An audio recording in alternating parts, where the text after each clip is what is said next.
Hola mis queridos hermanos, queridos amigos, queridos intérpretes de las Escrituras, estudiantes de hermenéutica, bienvenidos. Vamos a continuar con nuestro estudio de hermenéutica, cómo interpretar las Sagradas Escrituras. Nos estamos tomando el tiempo que necesitamos, no tenemos prisa y así vamos poco a poco desgranando, viendo todo. Nos detenemos, vemos ejemplos, nos tomamos la libertad de sacar enseñanza de los propios ejemplos. Es un curso de hermenéutica a nuestra manera, pero profundo, o sea, nos estamos extendiendo ahí, estamos realmente alargando para llegar a considerar todo lo que tiene que ver con la hermenéutica, la interpretación de las Sagradas Escrituras. Así que bienvenidos los que os estáis conectando a este tiempo. Vamos a hacer una oración para pedirle al Señor que Él nos dirija en el estudio y nos metemos a dedicar un día más cómo interpretar las Sagradas Escrituras. Vamos a hacer una oración. Señor, estamos muy agradecidos por un día más de vida, de poder estar juntos, de poder tener salud, de poder reunirnos en tu nombre. Tú nos das las fuerzas. A veces este cuerpo se debilita, se desgasta, los años pasan, pero ahí, Señor, el espíritu se revivifica, se rejuvenece en tu palabra, en ti. Por eso necesitamos hoy también venir y escuchar tu voz y queremos, Señor, seguir aprendiendo a ser buenos intérpretes de tu palabra, recibir el mensaje como tú nos lo quieres dar, sin manipularlo, sin cambiar nada, sin estar trayendo a intenciones personales la interpretación, sino realmente ser bendecidos con lo que tú nos quieres decir y también ser comunicadores de la verdad de tu palabra, solo la verdad. Por eso, Padre, enséñanos y guíanos en este estudio. Llévanos a poder considerar un poquito más de cómo ser unos buenos intérpretes. Bendice a mis hermanos que van a escuchar este estudio y dale sabiduría. Te lo pedimos todo en el nombre de nuestro Señor Jesucristo. Amén. Bueno, pues hoy vamos a hablar de poesía hebrea, ya que la Biblia contiene mucha poesía. Y la poesía es un género literario que se tiene que interpretar de una forma especial. Y como hay tanta poesía en la Biblia, pues necesitamos conocer las diferentes formas de la poesía, sobre todo las diferentes formas de la poesía que aparece en la Escritura, en la Biblia. Así que estaremos varios estudios hablando de poesía y, como hacemos siempre, viendo ejemplos, porque no solo aprendemos reglas de interpretación, no solo aprendemos reglas de hermenéutica, sino que nos vamos a la Biblia a ver ejemplos y al ver los ejemplos, pues a la vez que aprendemos hermenéutica nos metemos en la Biblia y sacamos enseñanza de los mismos pasajes bíblicos que estamos estudiando. Así que, queridos hermanos, bienvenidos. Hay algunos hermanos que han escrito en el chat de este directo, como Luz Bañuelas ha escrito: buenas tardes, Luz. Juan Bermudo, buenas tardes. Carmen Reyes, buenas tardes, Carmen. Y Beatriz también escribió: buenas tardes, Beatriz. Bienvenidos a todos. Como todos los viernes comenzamos antes, el horario es un horario más pronto y los hermanos van conectando más tarde o muchos lo ven en diferido, así que para todos los demás que no estáis en el directo, un fuerte abrazo también. Bien, como hemos dicho, vamos a hablar de poesía hebrea. La Biblia contiene mucha poesía y necesitamos saber cómo se interpreta la poesía para no caer en errores. Tenemos los libros que llamamos poéticos: Job, Salmos, Proverbios, Cantar de los Cantares y Eclesiastés. A esos 5 libros se les llama libros poéticos. aunque también Lamentaciones podría entrar dentro de unos libros, pero no está en la clasificación.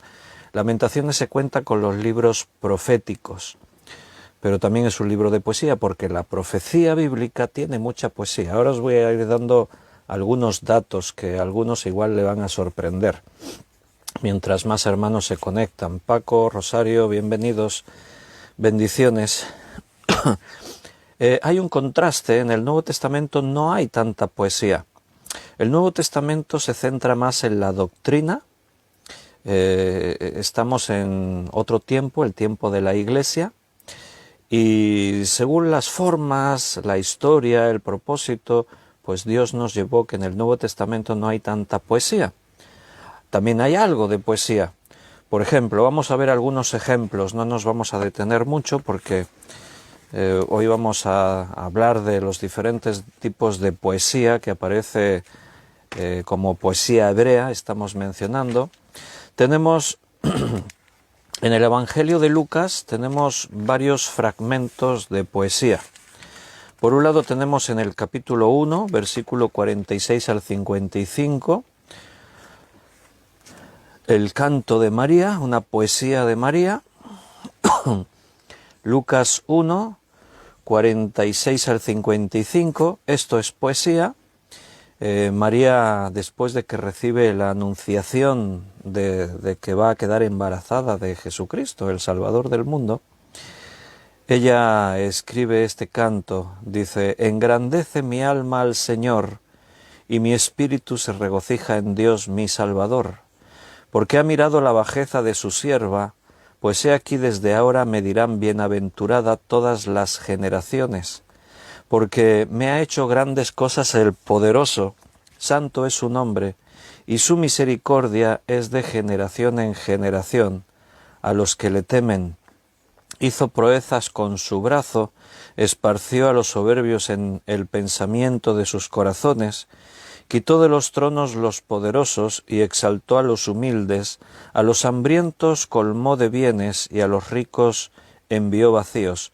Socorrió a Israel su siervo, acordándose de la misericordia, de la cual habló a nuestros padres para con Abraham y su descendencia para siempre. Hasta ahí. Esa es la poesía de María. Los cantos son poesías con música. Entonces, este es uno de las poesías que tenemos en el Nuevo Testamento. Aquí mismo en Lucas capítulo 1, versículo del 68 al 79, tenemos otra poesía que en este caso fue Zacarías quien hizo esta poesía. ¿Quién era Zacarías? Bueno, pues Zacarías fue el padre de Juan el Bautista.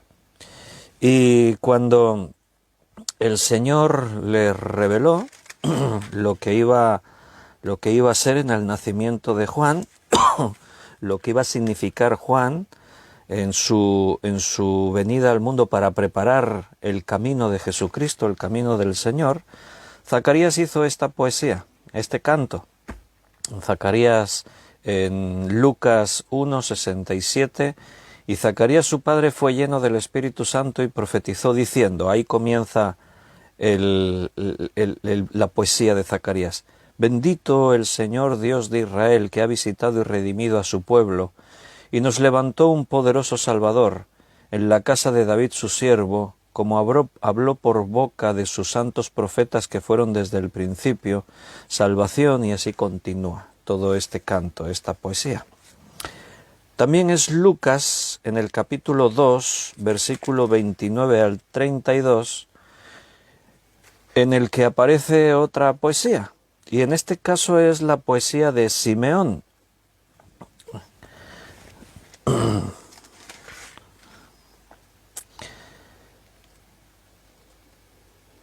Dice, tenemos ahí, bueno, cuando Simeón había recibido la promesa de que él vería al Mesías.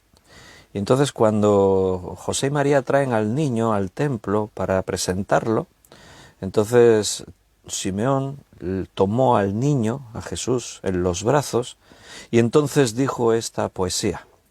Lucas 2, 29 al 32. Ahora, Señor, despides a tu siervo en paz, conforme a tu palabra, porque han visto mis ojos tu salvación, la cual has preparado en presencia de todos los pueblos, luz para la revelación a los gentiles y gloria de tu pueblo Israel. Ahí tienes otra poesía. Después hay algunos fragmentos de poesía. A lo largo del Nuevo Testamento podemos encontrar algunos que los escritores del Nuevo Testamento citaron. Por ejemplo, en 1 de Timoteo 3:16, el apóstol Pablo cita un credo, 1 de Timoteo 3:16, un credo que los creyentes repetían. Esto no está en la Biblia, Pablo está citando un credo. Ahora este credo forma parte de la Escritura Sagrada, es inspiración divina. Pero esto era poesía. Cita un fragmento de una poesía que se conocía como un credo. Dice en el versículo 16, indiscutiblemente grande es el misterio de la piedad. Y dice así este fragmento de la poesía. Dios fue manifestado en carne, justificado en el Espíritu, visto de los ángeles, predicado a los gentiles, creído en el mundo, recibido arriba en gloria. En los primeros tiempos de la Iglesia, pues los cristianos escribían cosas, no solamente los libros que están en el Nuevo Testamento. El mismo apóstol Pablo sabemos que escribió por lo menos otra carta que iba dirigida a la iglesia de la Odisea, pero no entró en el canon bíblico, porque en el canon bíblico el Espíritu Santo guió que solo entrasen los textos que eran literalmente la palabra de Dios, inspirada por el Espíritu Santo. Todo lo demás que se escribió no era inspiración divina, no era palabra de Dios, pero seguro que tenían grandes enseñanzas y se fundamentaban sobre los principios de la Biblia. De ahí que algún fragmento de algún escrito que alguien había hecho, pues sí, se incluyó, porque el escritor del libro de las cartas canónicas, en este caso Pablo, cita en Timoteo ese fragmento de un canto, un credo. O también ocurre en Efesios capítulo 5, en Efesios 5, versículo 14, ahí en Efesios 5, 14, lo que Pablo está citando es un himno, un canto que se cantaba en la iglesia. En los cultos de la iglesia se cantaban cantos. Es muy posible que se cantaran salmos, pero también empezaron a componerse nuevos cantos con un significado ya más de esta época cristiana, de la venida de Cristo. Y aquí Pablo cita este canto, por lo cual dice, y cita una estrofa de ese himno, de ese canto que se cantaba en la iglesia. Despiértate tú que duermes, y levántate de los muertos, y te alumbrará Cristo. Así dice, cita ese pequeño fragmento, estrofa, de uno de los cantos que se cantaban en la iglesia.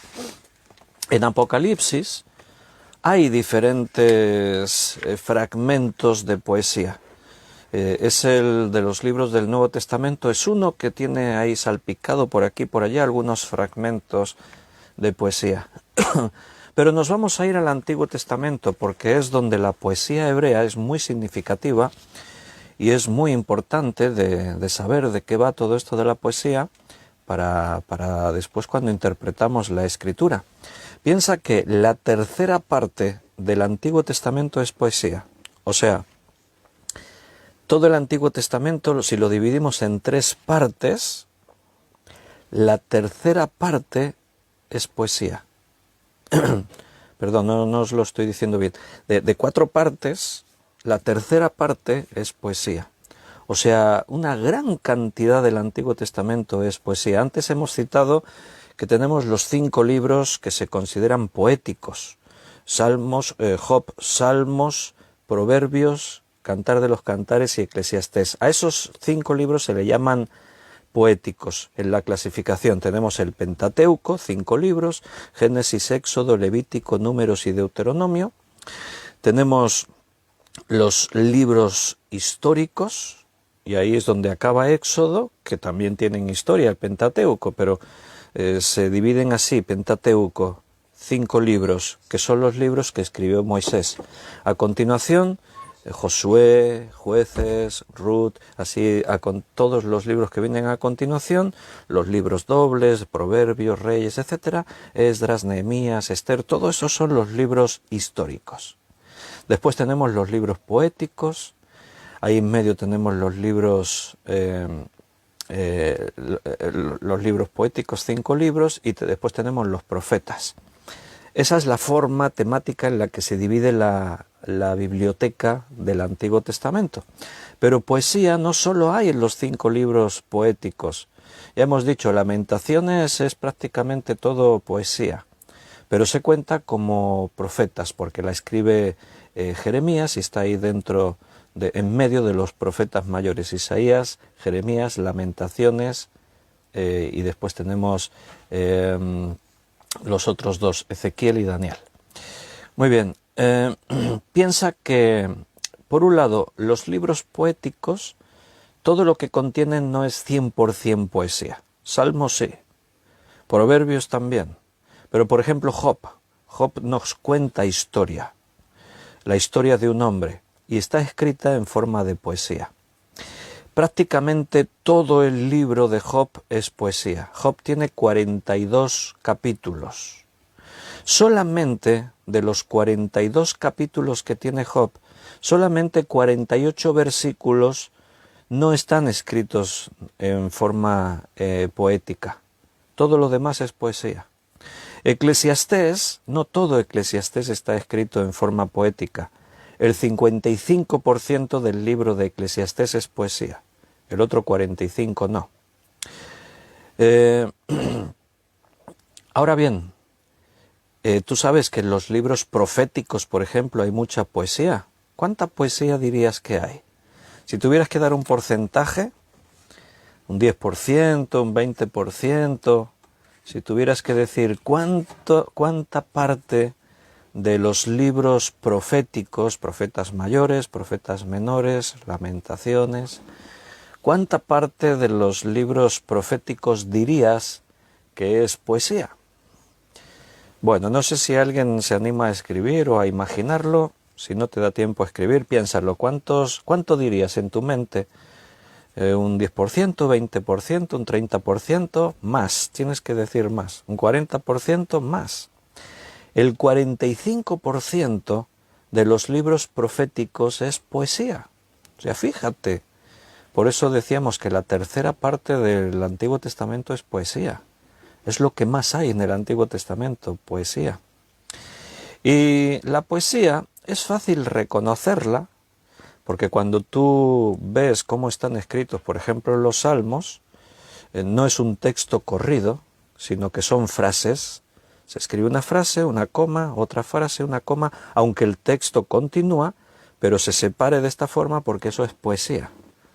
Y es fácil reconocerla. Cuando tú abres la Biblia, por ejemplo, en el Pentateuco hay poesía. Si tú abres Deuteronomio y vas viendo capítulos, desde el capítulo 1 en adelante, ¿no? Vas viendo en Deuteronomio, es todo un texto así seguido, lo vas viendo, pero tú llegas al capítulo 32 de Deuteronomio, y tú dices, esto es poesía, porque el texto en tu Biblia ya te lo muestra, te lo indica, aparece en este formato de frases. Entonces tú esto lo identificas rápidamente.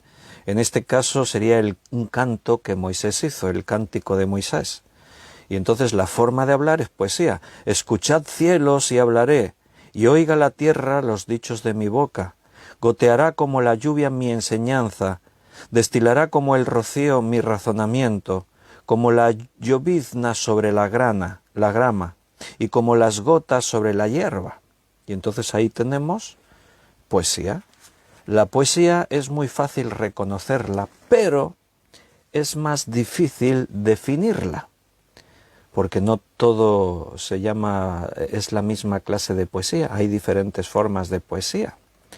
que es lo que vamos a estar hoy estudiando. Otro día seguiremos hablando de poesía, hablaremos de cómo interpretar la poesía. Hoy vamos a hablar de las diferentes clases de poesía que aparecen en la poesía hebrea, en el Antiguo Testamento. Primero hablaremos del paralelismo. En la poesía occidental, cuando tú coges un libro de poesía, coges alguno de los poetas clásicos de la literatura española, Federico García Lorca, Gustavo Adolfo Bécquer, coges así escritores de poesía principalmente. Entonces, la poesía en el mundo occidental y en castellano es una lengua muy significativa y muy rica en poesía. La poesía nuestra se caracteriza por el ritmo y la rima. De ahí que tú a veces coges un libro y dices, esto es poesía. Y empiezas a leer y dices, ¡bah! Vaya porquería de poesía, esto no rima nada. Bueno, que no rime no quiere decir que no sea poesía. Si te diste cuenta, la poesía hebrea no rima, porque es otra clase de poesía.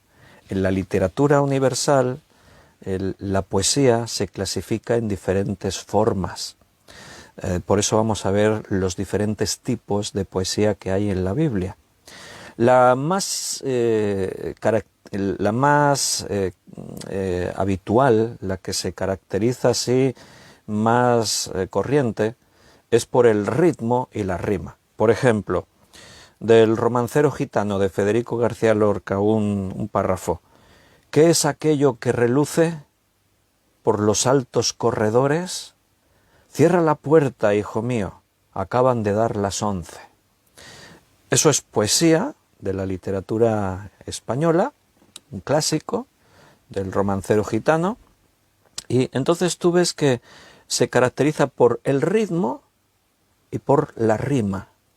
O sea, el ritmo, por ejemplo, la primera frase está partida en dos frases. Es solo una frase, que es aquello que reluce por los altos corredores, pero en el formato escrito está partida en dos, porque en el ritmo tú haces una pequeña pausa. ¿Qué es aquello que reluce? Y haces una pequeña pausa. La frase sigue, pero tú la rompes. Por los altos corredores. Y la segunda frase, también haces lo mismo. Cierra la puerta, hijo mío. Pequeña pausa. Acaban de dar las 11. Esas pausas en el ritmo te llevan también a escuchar una rima. Se buscan que las palabras rimen. Hay diferentes clases de rima. Cuando rima cada frase como acaba con la siguiente, o cuando la primera rima con la tercera, y la tercera busca rimar con la quinta, y así. Pero eso no vamos a hablar hoy. Te lo estoy poniendo como ejemplo. Porque en la poesía hebrea, la característica que más destaca es el paralelismo. El paralelismo es una forma de poesía que no rima, sino que se divide en esas frases que se marcan por un ritmo, pero no tienen rima. Y claro, a veces para nosotros eso nos sorprende, ¿no? Porque cuando tú de pequeño oías poesía, es porque rimaba. Entonces decías, mira, ¿esto qué es? Eso es poesía. Y cuando leías un texto que decían, esto es poesía, pero no rimaba, decías, pues eso no es poesía, no rima. Eso lo escribe cualquiera. Bueno, no es que lo escribe cualquiera, porque hay unas normas para hacer los otros tipos de poesía. Nosotros estamos viendo ahora la poesía hebrea y vamos a ver los diferentes tipos de paralelismos que hay. Porque la principal característica de la poesía hebrea es el paralelismo. Pero no solo hay un paralelismo, hay diferentes. ¿Qué es el paralelismo? Bueno, vamos a ir viéndolo en sus diferentes formas. Vamos a hablar de paralelismo sinónimo, paralelismo antitético y paralelismo sintético. Vamos a ver esas tres clases de poesía hebrea. El paralelismo sinónimo lo que hace es que repite con otras palabras en la segunda parte, en la segunda frase, o sea, hay una primera frase con una idea. La segunda frase repite con otras palabras la misma idea que ha dicho en la primera frase. Lo único que, bueno, cambia alguna palabra, la idea es la misma, es como buscar sinónimos, es como lo mismo que dije, ahora te lo digo de otra forma. Eso sería paralelismo sinónimo, una forma de poesía en la escritura. Si la primera frase a veces queda un poco oscura, ¿qué ha querido decir? La segunda frase lo clarifica, te lo aclara ya del todo. Ah, vale. Por ejemplo, vamos a ir viendo algunos ejemplos de todo esto que decimos. Vámonos al libro de Proverbios, capítulo 6, versículo 2. Ahí veremos un ejemplo de paralelismo sinónimo. Proverbios 6, versículo 2. Te has enlazado en las palabras de tu boca y has quedado preso en los dichos de tus labios.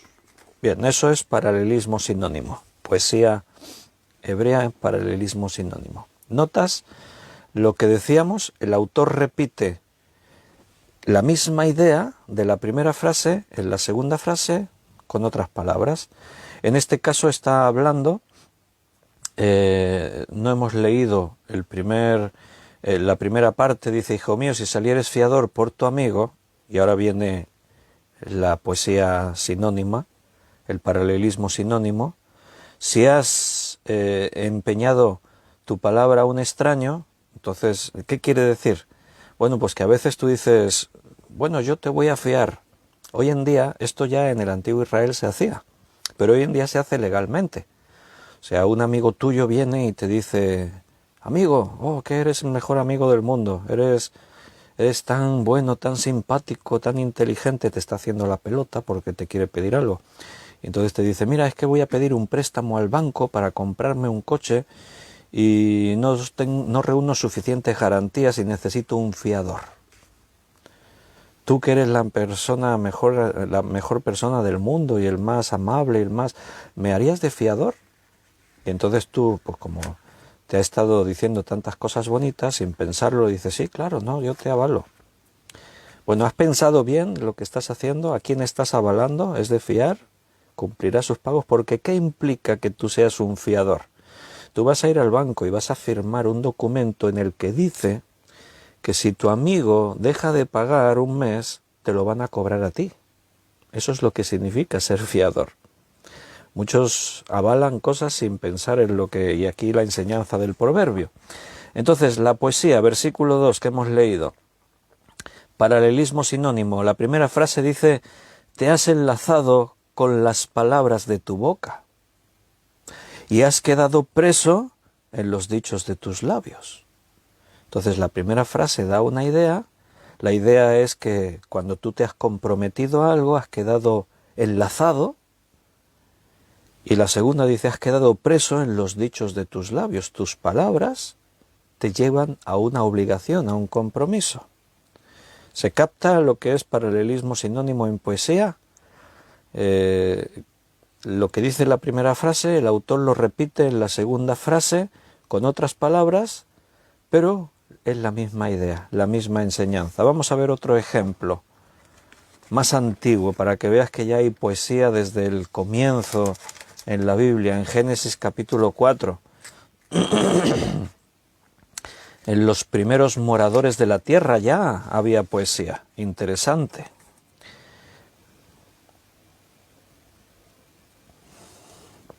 La poesía va ligada a la música, y la música existe desde el comienzo. Bueno, antes de que existiese el hombre ya había música en los cielos.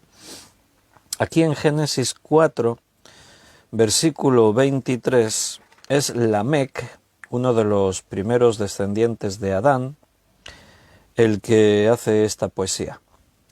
Génesis 4, 23. Nota, yo cuando estamos citando estos textos quiero que notéis, si me estáis siguiendo en vuestras Biblias, cómo de seguida resalta la poesía, ¿verdad? Tenéis la Biblia abierta, si no, mira, yo os lo muestro aunque lo vais a ver como en un espejo, pero aquí se ve claramente la poesía. Ves que está todo escrito en texto así seguido, pero llega a esta parte, y dices, esto es poesía, por la forma en la que está escrita.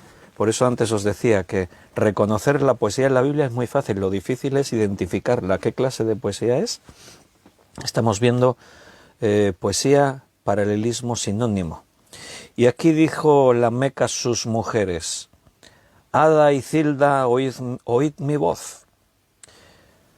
Mujeres de Lamec, escuchad mi dicho, que un varón matare por mi herida y un joven por mi golpe. 7 veces será vengado Caín, Lamec en verdad 70 veces 7 lo será. ¿Por qué dice esto Lamec? Bueno, porque en los versículos anteriores se habla de cuando Caín mató a Abel y que el nombre de Caín quedó maldito, y entonces se sentenció una cosa en el versículo 15, y le respondió Jehová, ciertamente cualquiera que matare a Caín 7 veces será castigado. Entonces Jehová puso señal en Caín para que no lo matase cualquiera que le hallara. O sea, se expulsó a Caín para que sufriese su castigo. O sea, era como decir, lo matamos, le aliviamos su castigo de ser peregrino por la tierra, de ser odiado y aborrecido de todos, pero no lo podéis matar, tenéis que 7 veces será maldito la persona que lo matare. Y entonces Lamec usa este dicho y lo pone en forma de poesía, y entonces aquí está el paralelismo sinónimo. La primera frase da una idea y la segunda sigue la misma idea con otras palabras. Que un varón matare por mi herida, esa es la primera idea. Segunda frase, y un joven por mi golpe, está hablando de lo mismo, de alguien que mata a alguien. Que un varón matare por mi herida y un joven por mi golpe. Segundo versículo, si 7 veces será vengado Caín, habla de vengar, o sea, la maldición de 7 veces si alguien matase a Caín, y Lamec usa la misma idea en la segunda frase, Lamec en verdad 70 veces 7 lo será. Está diciendo, si a Caín, si alguien lo mata, lo tienen que vengar por 7 veces. Si me matan a mí 70 veces 7. Eso es poesía en este estilo, paralelismo sinónimo. Vamos a ver otro ejemplo, Oseas, capítulo 11, versículo 8. Oseas 11, 8.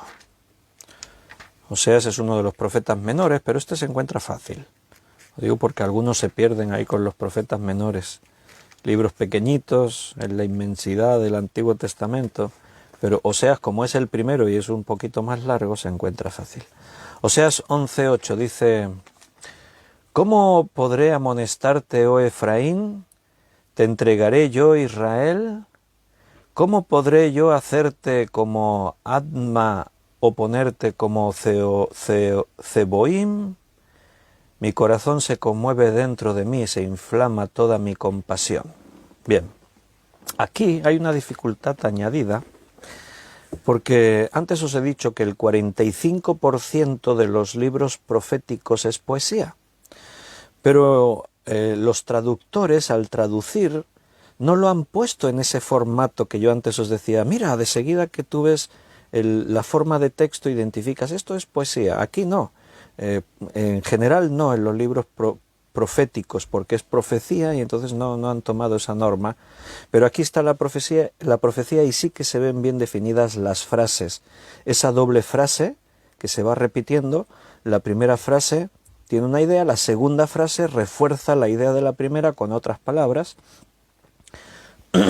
Primera frase, ¿cómo podré abandonarte, oh Efraín? Segunda frase, porque la primera frase antes decíamos, si queda el mensaje un tanto oscuro que no terminas de entenderlo, este formato de poesía lo que hace es que la segunda frase te aclara la idea de la primera frase. ¿Cómo podré abandonarte, oh Efraín? ¿A quién habla Dios abandonar a Efraín? ¿Solo a Efraín? No. Se está refiriendo a todo Israel, porque la segunda frase te da esa información. Segunda frase, te entregaré yo, Israel. Ahí está. Vamos a la segunda sección. Primera frase, ¿cómo podré yo hacerte como Adma o ponerte como Zeboín? Ahí está. ¿Cómo podré yo hacerte? Tendríamos que ver la historia de este Adma o Zeboín, de qué está hablando. Mi corazón se conmueve dentro de mí. Primera frase. Segunda frase, se inflama toda mi compasión. ¿Te das cuenta? Así se caracteriza esta clase de poesía hebrea, el paralelismo sinónimo. Busca una forma de sinónimo entre la primera frase y la segunda para darnos más información. Hay un ejemplo muy bueno de esto en segundo libro Samuel, capítulo 23.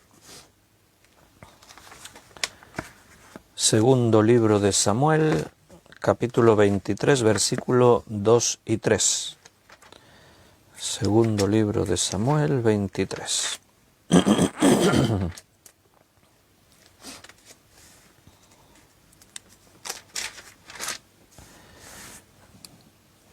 Aquí sí que el texto lo identifica rápidamente como poesía.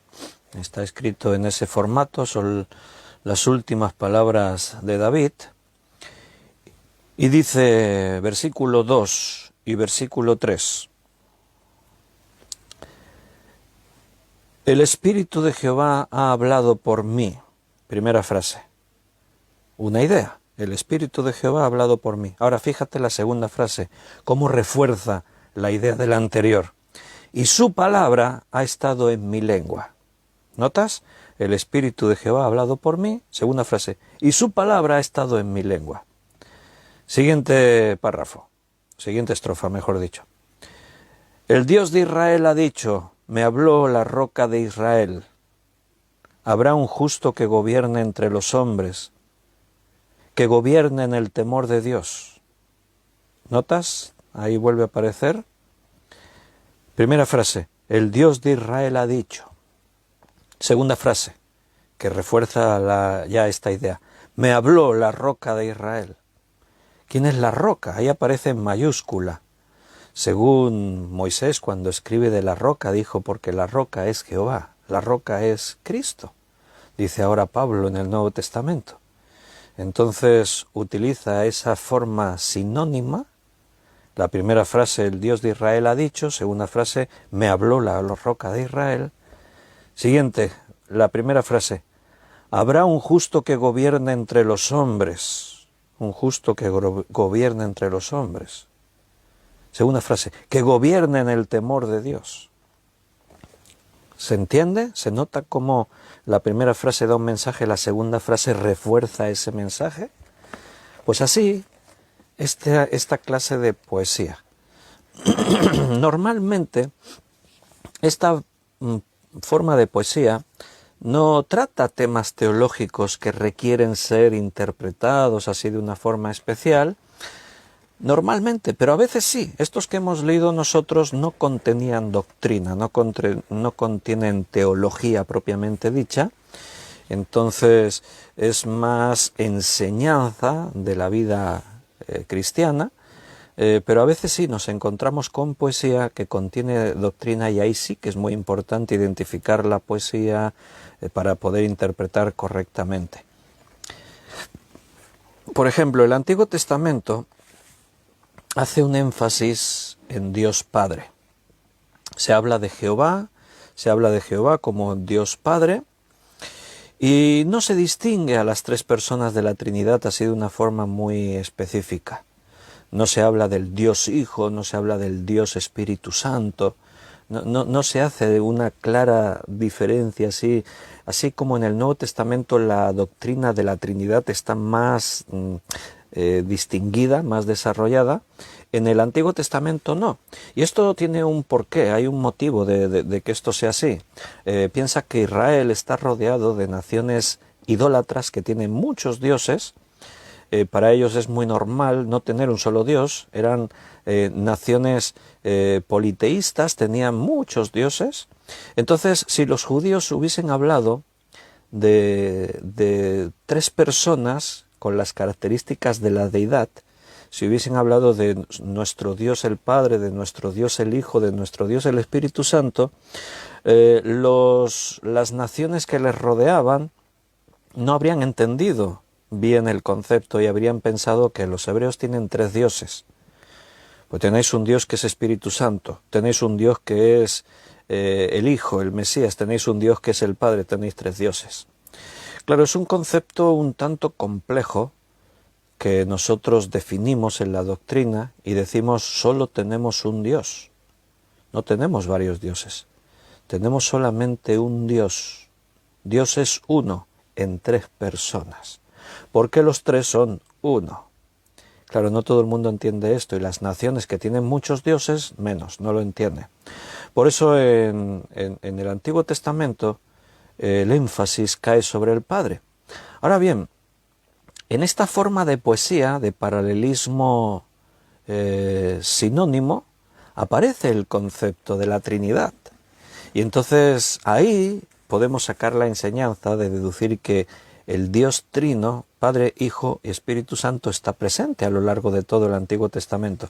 Por ejemplo, este último texto que hemos leído de segundo libro de Samuel, capítulo 23, versículo 2 al 3, las últimas palabras de David, ahí aparece la Trinidad. Vamos a volver a leerlo ahora con este pensamiento. El Espíritu de Jehová ha hablado por mí. Esa era la primera frase. La segunda frase lo reforzaba. Su palabra ha estado en mi lengua. ¿De quién está hablando ahí? Del Espíritu Santo, porque habla de el Espíritu de Jehová. A Jesucristo se le menciona en el Antiguo Testamento como Jehová. A Dios el Padre se le menciona como Jehová. Al Espíritu Santo se le menciona como Jehová. Por eso hablamos de un Dios en 3 personas. La forma poética nos lleva a presentar la Trinidad, pero de una forma un tanto más confusa para esas naciones que podrían interpretar que tenéis 3 dioses. El Espíritu de Jehová ha hablado por mí, primera frase. Su segunda frase refuerza la misma idea. Su palabra ha estado en mi boca. Ahora fíjate, versículo 3. El Dios de Israel ha dicho. Ahí está la figura de Dios, el Padre. El Dios de Israel ha dicho. Me habló la roca de Israel. Y ahí está la segunda frase reforzando la primera, pero ahí aparece Jesucristo. Porque ahora no es el caso, pero si hacemos un estudio en profundidad de quién es la roca, iríamos a los textos de Moisés, cuando la roca les seguía por el desierto y de la roca salía agua. Verás que la roca y el Padre no son la misma persona, porque los vemos en una escena a los dos hablando o actuando por separado. Dios le dice a Moisés, golpea a la roca. O sea, la roca es una cosa, Dios es otra. O sea, Él es una persona, la roca es otra persona. Golpea a la roca. Y Él golpeó a la roca y al instante brotó agua. Nosotros leeríamos el canto de Moisés, donde allí dice que la roca es Jehová, es Dios.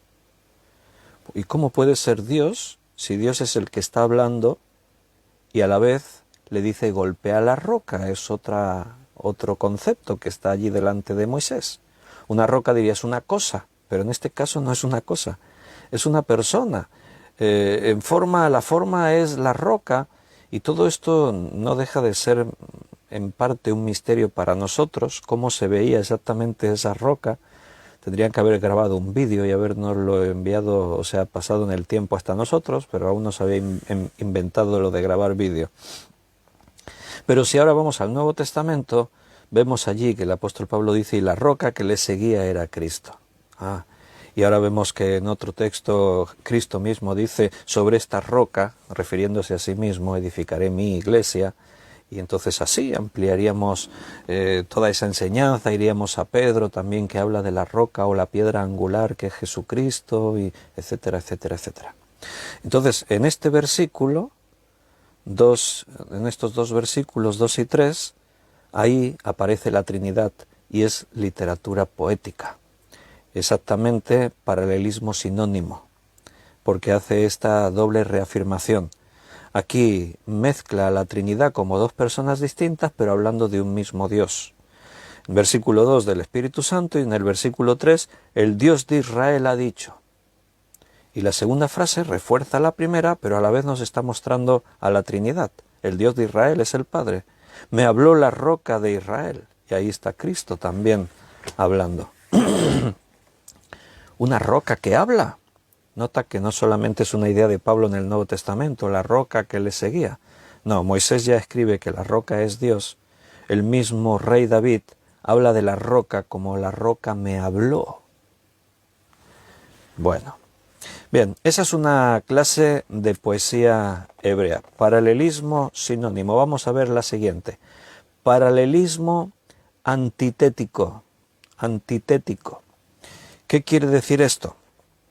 Bueno, seguramente igual que paralelismo sinónimo, ya la palabra sinónima te da una idea, paralelismo antitético también te dé la idea. Porque en este caso lo que hace es que la segunda frase, hay una primera frase, la segunda frase lo que hace es decir lo contrario de la primera frase para afirmar a esta. O sea, digo una enseñanza y ahora digo la antítesis, lo contrario, para reafirmar la primera frase. La primera frase es la enseñanza que yo quería darte. Y hablo de lo negativo, de lo contrario, para reafirmar la idea principal. Y esta es la forma más común de la poesía hebrea en el Antiguo Testamento, el paralelismo antitético. Esta es la que más hay, la que más abunda por todas partes. De hecho, Jesús, tú sabes que fue una de las personas que en el Nuevo Testamento más citó del Antiguo Testamento. Jesús citó prácticamente de todos los libros del Antiguo Testamento, hizo citas. De todos. Bien, pues en las enseñanzas de Jesús hay más de 130 ejemplos de paralelismo antitético, poesía en paralelismo antitético. O sea, es solamente una muestra de cuán abundante es esta forma poética en el Antiguo Testamento. Y vamos a ver algunos ejemplos, porque siempre con los ejemplos nos ayuda más a entender. Yo te dejo los conceptos teóricos, pero a veces dices, ay, es que me cuesta entender todo esto de la hermenéutica. Bueno, en la medida de cada uno vais recibiendo la enseñanza y sobre todo, como os digo, cuando vamos a los ejemplos bíblicos, ahí recibimos enseñanza, alimento y se entiende mucho mejor viendo los ejemplos. Después a lo mejor te cuesta y dices, uy, yo mañana ya no me acuerdo de qué clases de poesía. Bueno, por eso en cursos como este de hermenéutica es bueno tomar notas. Aunque yo entiendo que algunos de vosotros estáis escuchando el estudio en contextos en los que no os podéis parar a tomar notas. Algunos están ahí preparando la comida, otros están ahí mientras conducen, otros están haciendo. Entonces, en casos así no te pongas a tomar notas. Pero si quieres profundizar más, pues puedes volver a escuchar el estudio, ahora sí en tranquilidad, y con tu cuaderno anotar. Y si no, pues bueno, irán quedando ahí conceptos, no te preocupes. Un ejemplo de paralelismo antitético, Proverbios 15, versículo 1 y 2. La blanda respuesta quita la ira. Esa es la primera frase. Segunda frase. Mas la palabra áspera hace subir el furor. ¿Notas la forma en contrapuesta entre una frase y otra? La intención del autor es hablarnos de la importancia de hablar siempre con suavidad, con dulzura, con tranquilidad. Esa es la idea del versículo. Pero para resaltar más esta idea, se busca la antítesis, lo contrario. La blanda respuesta quita la ira, mas la palabra áspera hace subir el furor. Segunda frase. La lengua de los sabios adornará la sabiduría. Segunda frase, lo contrario. Mas la boca de los necios hablará sandeces. ¿Notas? Aquí la idea del autor es la importancia de hablar bien, hablar con dulzura, hablar con suavidad, hablar con sabiduría. Y para reforzar esas ideas usa la idea totalmente contraria. La blanda respuesta quita la ira, mas la palabra áspera hace subir el furor. La lengua de los sabios adornará la sabiduría, mas la boca de los necios hablará sandeces. Bien, esto es paralelismo antitético. Vemos otro ejemplo aquí en Proverbios, capítulo 14, versículo 24. Las riquezas de los sabios son su corona, pero la insensatez de los necios es infatuación. ¿Notas? Primera frase es la que nos quiere enseñar algo, que la riqueza de los sabios son su corona, la sabiduría como algo muy valioso. Y para reforzar esta idea vemos lo negativo, la parte contraria. Pero la insensatez de los necios es infatuación. O aquí mismo en este capítulo 14, en el versículo 34. La justicia engrandece a la nación, mas el pecado es afrenta de las naciones. Bien, ¿se capta la idea de poesía en forma paralelismo antitético? Una frase nos da una enseñanza, la segunda frase dice totalmente lo contrario para reforzar esa enseñanza que nos quería dar en la primera frase. La justicia engrandece a la nación. Y ahora lo contrario, el pecado afrenta a las naciones. Bien, eso es paralelismo antitético. Y recuerda, es la forma más común de poesía del Antiguo Testamento. La tercera parte del Antiguo Testamento es poesía. Y esta, paralelismo antitético, es la más común, la que más hay. Y nos queda otra forma de paralelismo. El paralelismo sintético. ¿Qué es el paralelismo sintético?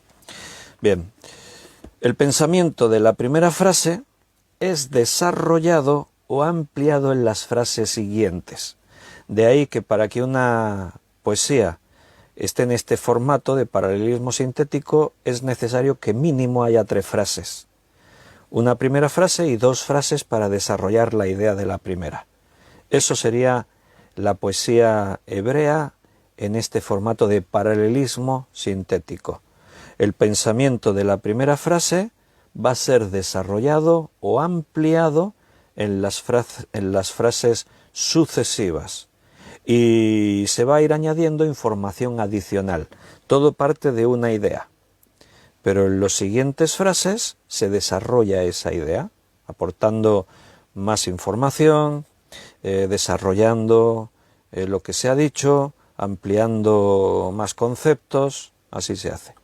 Un ejemplo muy claro de esta forma de poesía, paralelismo sintético, es el Salmo número 1. El primer salmo del libro nos muestra un ejemplo de lo que es paralelismo sintético. Salmo 1, versículo 1, ese es un ejemplo de paralelismo sintético. Bienaventurado el varón que no anduvo en consejo de malos. Y ahora las 2 frases siguientes lo que hacen es desarrollar o ampliar esta idea principal. La idea principal, bienaventurado el varón que no anduvo en consejo de malos. Segunda frase, ni anduvo en camino de pecadores. Tercera frase, ni en silla de escarnecedores se ha sentado. ¿Notas? Aquí hay 3 frases que están hablando del mismo tema. La primera frase da una enseñanza, bienaventurado, feliz, dichoso, el varón que no anda en consejo de malos.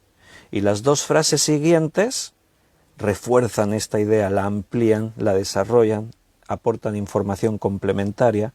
Ni estuvo en camino de pecadores, ni en silla de escarnecedores se ha sentado, y sigue ampliando la idea, sino que en la ley de Jehová está su delicia, y en su ley medita de día y de noche. Y en el versículo 2, que forma parte del paralelismo sintético porque se está desarrollando una idea que se dio en la frase primera, del varón que no anda en consejo de malos, y después se nos va ampliando toda esa información, pero a la vez, en el versículo 2, tenemos otra forma de poesía que ya hemos mencionado antes. ¿La identificáis? ¿Cuál sería el versículo 2? ¿Qué paralelismo es? Tenemos tres: sinónimo, antitético y sintético. Aquí ya se está desarrollando el sintético, porque la idea principal se está desarrollando en las frases siguientes. Pero a la vez hay otro tipo de paralelismo en el versículo 2.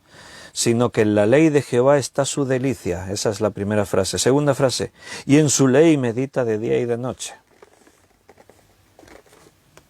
Bueno, no sé si alguien está escribiendo, porque como siempre me llega como medio minuto tarde lo que escribís. Está el minuto que necesitáis para reaccionar. Estáis así a la hora medio de la siesta. Todavía algunos largan la siesta a esta hora escuchándome. Ay, que dice que escribamos algo. A ver, ¿dónde está el lápiz? ¿Dónde está? Ah, no, la tablet. Espérate, que escribo en el móvil. Y después que me llega a mi tarde, pues ya el comentario. Entonces yo os voy ampliando, voy avanzando. Aquí el versículo 2 sería paralelismo sinónimo. Todo esto es paralelismo sintético, porque estamos utilizando una frase y ahora la estamos desarrollando en todas las frases posteriores. Pero a la vez aparecen otras formas de poesía. También está el paralelismo sinónimo en el versículo 2. Primera frase: sino que en la ley de Jehová está su delicia, y en su ley medita de día y de noche. La misma idea de la primera frase se dice con otras palabras en la segunda. Bueno, ¿lo veis muy complicado? ¿Muy complejo? Bueno, yo entiendo que si mañana os pregunto ¿qué es el paralelismo sinónimo? Bueno, me diréis, es una forma de poesía hebrea del Antiguo Testamento. Juan dice un poquito difícil. Si yo os pregunto mañana ¿qué es paralelismo sinónimo? Me diréis, bueno, es una forma, eso sí que os ha quedado claro, ¿no? Es una forma de poesía hebrea en el Antiguo Testamento. ¿Y en qué consiste? Es fácil, piénsalo: sinónimo, paralelismo sinónimo. Lo que se dice en la primera frase se reafirma con otras palabras en la segunda frase, como usar un sinónimo, una frase sinónima, para hablar de lo mismo. ¿Qué es el paralelismo antitético? Antitético, antítesis, lo contrario. Lo que se dice en la primera frase, en la segunda frase dice totalmente lo contrario para para reafirmar la idea de la primera frase. Y el paralelismo sintético: hay una primera idea en la primera frase y las frases que vienen son para reforzar esa idea, ampliando, desarrollando, incluyendo información adicional. Esas son las tres clases de poesía que aparecen en la Biblia, en el Antiguo Testamento. No es poesía, como hemos dicho así, de la que estamos más acostumbrados en Occidente, en la literatura castellana, que es una poesía que está marcada por el ritmo y la rima. Nos quedamos con ese concepto siempre. Yo me acuerdo que alguna vez de jovencito a mí siempre me había gustado la poesía. Y tengo por aquí muchos libros de poesía de la literatura española. Y me acuerdo que cuando a veces iba por ahí a un rastrillo, de esto que venden libros de segunda mano, encuentras ofertas de libros baratos, y yo miraba por ahí, mira, un libro de poesía. Y me compraba alguno ahí barato, ¿no? Los vendían y tal. Me acuerdo una vez que vi ahí rimas y leyendas. Y digo, mira, un libro de poesía. Y me lo compré. Y entonces, pues, yo a veces leía esa poesía y memorizaba alguna. Y entonces, pues, es bonita la poesía, ¿no? Así, con su rima, con su ritmo, con todo. Entonces, el libro ese que me compré, Rimas y Leyendas, me lo empecé a leer. Y claro, todo lo que es la parte de leyendas y eso no rima para nada. Entonces yo leía y decía, esta poesía, ¿esto qué es? Esto no rima, vaya porquería de poesía, ¿no? Es poesía también. Lo que pasa que la poesía tiene diferentes estilos, diferentes clases de poesía. Por eso cuando tú leas poesía en la Biblia, te vas a dar cuenta de que no es poesía que tiene ese ritmo y esa rima como estamos acostumbrados cuando tú oyes hablar de poesía. La mayoría de poetas en nuestras lenguas, sobre todo en el castellano, pues usan más de ese ritmo y esa rima. Y entonces sí, tú lees poesía y te gusta. Pero sabes, la poesía bíblica, esta clase de poesía hebrea, que se identifica en estos tres paralelismos, sinónimo, antitético y sintético, tiene ventajas. Por eso está en la Biblia. Dios no hace las cosas por casualidad. La poesía bíblica no busca el entretener nuestros oídos. La poesía bíblica busca edificarnos, bendecirnos, darnos a conocer el mensaje de Dios. Y esta clase de poesía tiene dos ventajas principales. La primera es que facilita mucho la traducción. Dios sabía que su palabra escrita en hebreo y griego principalmente debía ser traducida a todos los idiomas y dialectos del mundo. Entonces, la poesía en este formato, la poesía hebrea, facilita mucho la traducción porque no hay que preocuparse de la rima. Claro, traducir poesía con rima es todo un desafío, porque en la traducción se puede perder esa rima. Es difícil mantener una rima al traducir, porque las palabras de un idioma no terminan de la misma forma en el otro idioma. Entonces, tú traduces y la fonética del acabado de las palabras no es igual al traducir de un idioma a otro.